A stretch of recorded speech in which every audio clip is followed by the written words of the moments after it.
Everyone, welcome back to my channel. This is Pramila Yadav. हम इस series में बात करेंगे EMRS की, जो टीचिंग एप्टीट्यूड पूछा जाएगा। जो टीचिंग एप्टीट्यूड वाला पोर्शन है, टीचिंग एप्टीट्यूड में आपको 60 मार्क्स में टीचिंग एप्टीट्यूड पूछा जाएगा। पहले जब लास्ट टाइम जब एग्ज़ाम हुआ था तो उसमें सिर्फ 10 मार्क्स की टीचिंग एप्टीट्यूड पूछी गई थी, लेकिन इस बार बहुत बड़ा पोर्शन टीचिंग एप्टीट्यूड का आपसे पूछा जाएगा। टीचिंग एप्टीट्यूड का मतलब क्या है? आप बच्चों को किस तरह से पढ़ाएंगे, आपकी जो शिक्षण की अभियोग्यता है, अभिक्षमता है, वो किस तरह की होनी चाहिए। यानी जब आप बच्चों को पढ़ा रहे हैं तो कौन से टीचिंग मेथड का यूज करेंगे, कौन से टीचिंग लर्निंग मटेरियल का यूज करेंगे, बच्चों का मोटिवेशन लेवल देखेंगे, बच्चों का मैच्योरेशन देखेंगे, बच्चे का सीखने का तरीका देखेंगे, बच्चे का डेवलपमेंट देखेंगे कितना हुआ है। इन सब चीज़ों को ध्यान में रखकर आपको बच्चे को टीचिंग करानी है।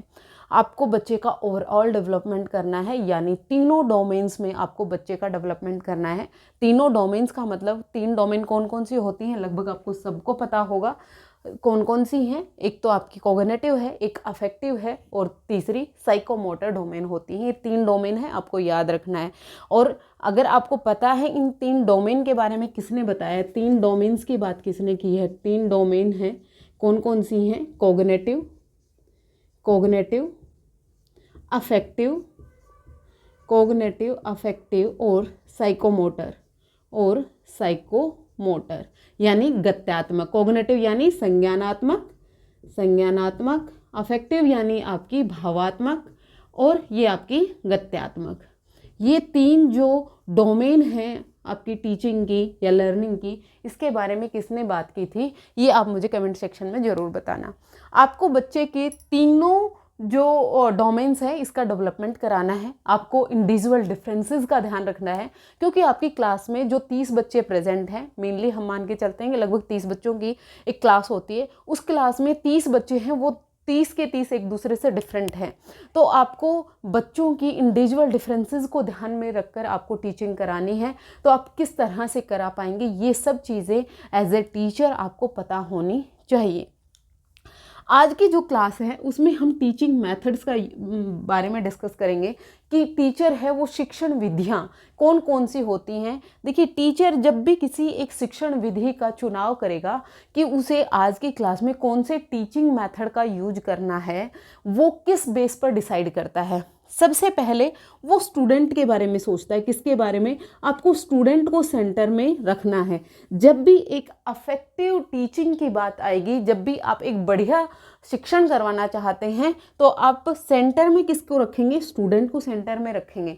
अब जब आपने स्टूडेंट को सेंटर में रखा तो आपको स्टूडेंट के पूर्व ज्ञान के बारे में पता होना चाहिए, यानी बच्चा पहले से कितना जानता है, बच्चे की प्रायर नॉलेज के बारे में आपको पता होना चाहिए जब आप किसी भी एक टीचिंग मेथड का चुनाव कर रहे हैं। आपको बच्चे की परिपक्वता यानी बच्चे के मैच्योरेशन के बारे में पता होना चाहिए कि बच्चे का जो डेवलपमेंट है वो कितना हो गया है। जैसे प्राइमरी क्लास के बच्चे हैं, उनको आप प्ले वे मेथड से पढ़ाएंगे, खेल खेल में आप उसे पढ़ाएंगे। अब ये जो प्ले वे मेथड है ये आप कॉलेज में यूज नहीं कर सकते, या फिर सेकेंडरी में आप प्ले वे मेथड का यूज नहीं कर सकते हैं। इसी तरह से जैसे हम लेक्चर मेथड यानी व्याख्यान विधि की बात करें तो व्याख्यान विधि को आप प्राइमरी में यूज नहीं कर सकते हैं।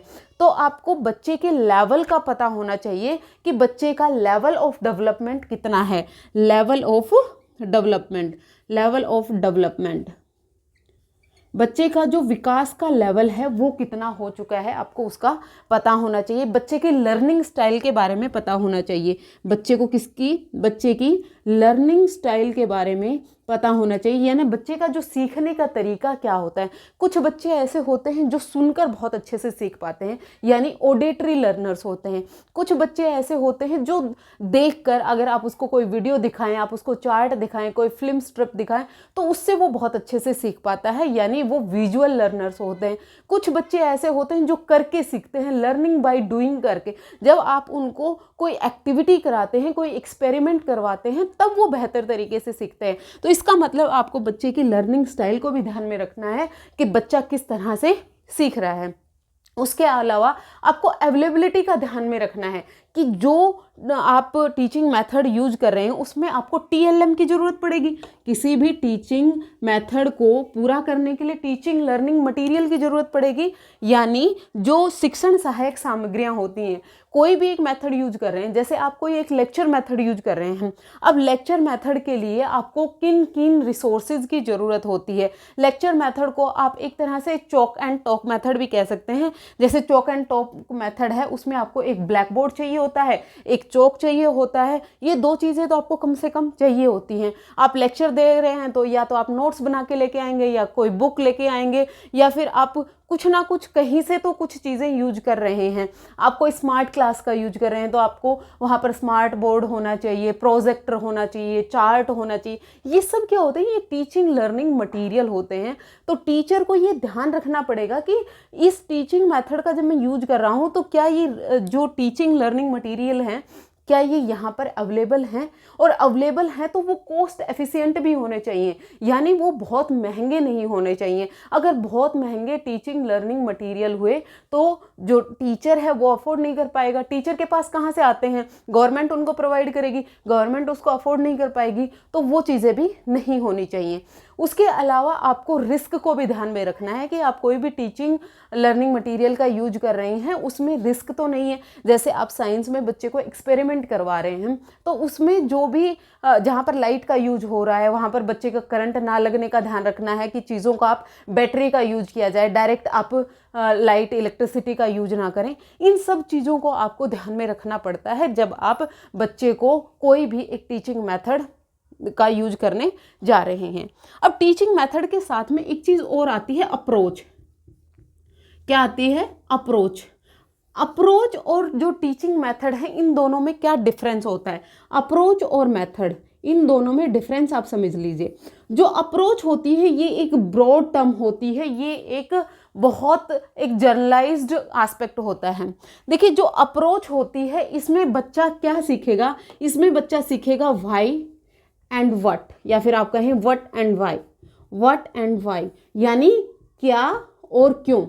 बच्चा क्या सीखेगा और क्यों सीखेगा ये आपको क्या बताएगी? अप्रोच बताएगी। लेकिन मेथड आपको बताएगा हाउ, यानी कैसे। यानी क्या? कैसे। आपको मेन डिफरेंस याद रखना है। अप्रोच आपको बताएगी क्या और कैसे, और मेथड क्या और क्यों, और मेथड आपको बताएगा कैसे। जो अप्रोच है ये एक ब्रॉड टर्म होती है। जैसे मैं बात करूं, जो अप्रोच है ये किस तरह की हो सकती है? अप्रोच हो सकती है आपकी कंस्ट्रक्टिविस्ट अप्रोच हो गई, आपकी बिहेवियरिस्ट अप्रोच हो गई। कंस्ट्रक्टिविस्ट अप्रोच कौन सी होती है? संरचनात्मक अप्रोच होती है। अब जो कंस्ट्रक्टिविस्ट अप्रोच है इसके अलग अलग मेथड होंगे, यानी एक अप्रोच में बहुत सारे मेथड हो सकते हैं। और मैं आपको इजीली समझाऊं, देखो दो अप्रोच की हम बात करते हैं। एक तो है स्टूडेंट सेंटर्ड।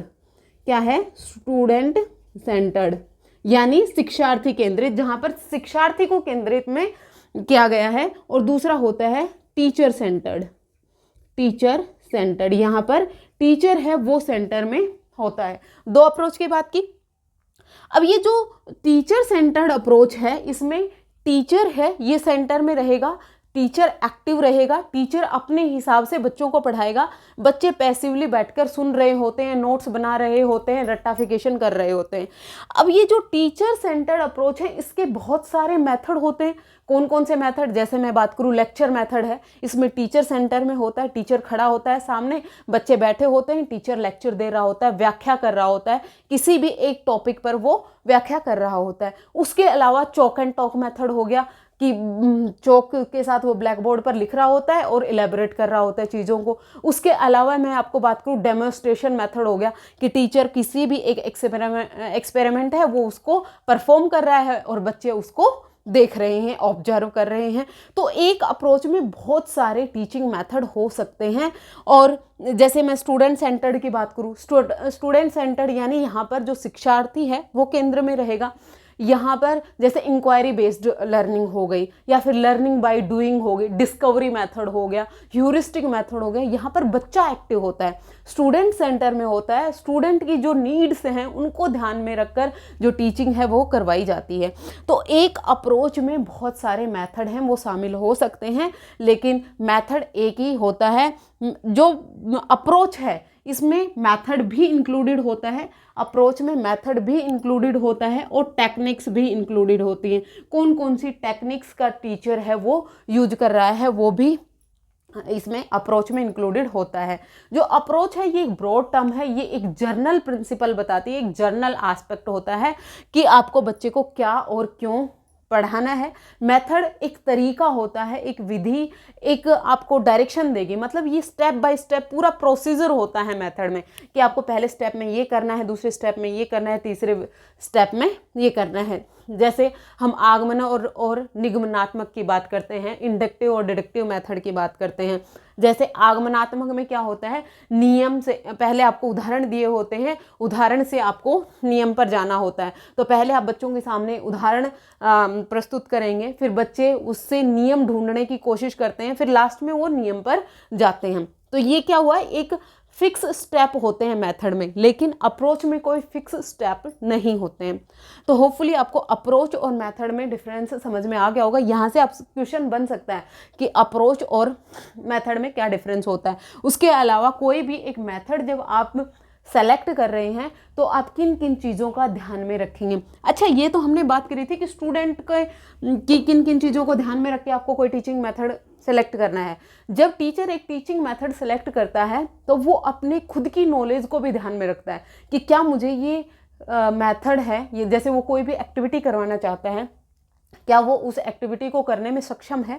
अपने नॉलेज को भी वो ध्यान में रखेगा, अपनी कैपेबिलिटी को भी ध्यान में रखेगा, अपनी अभिक्षमताओं को भी ध्यान में रखेगा। तो टीचर है वो पहले खुद प्रिपेयर हो जाए किसी भी टॉपिक को पढ़ाने के लिए, किसी भी मेथड को पढ़ाने के लिए, तभी वो उस मेथड का यूज करता है। होपफुली आपको टीचिंग मेथड का ये जो बेसिक ब्रीफ है ये समझ में आया होगा। नेक्स्ट क्लास में हम लेक्चर मेथड की, डेमोन्स्ट्रेशन मेथड की 1 बाय 1 एक टॉपिक है वो हम डिस्कस करेंगे। छोटे छोटे वीडियो में मैं आपको कंप्लीट सिलेबस है वो डिस्कस करवा दूंगी। होपफुली आपको आज की क्लास पसंद आई होगी। अगर आपको क्लास पसंद आ रही है तो आप लाइक, शेयर एंड सब्सक्राइब कर दीजिएगा।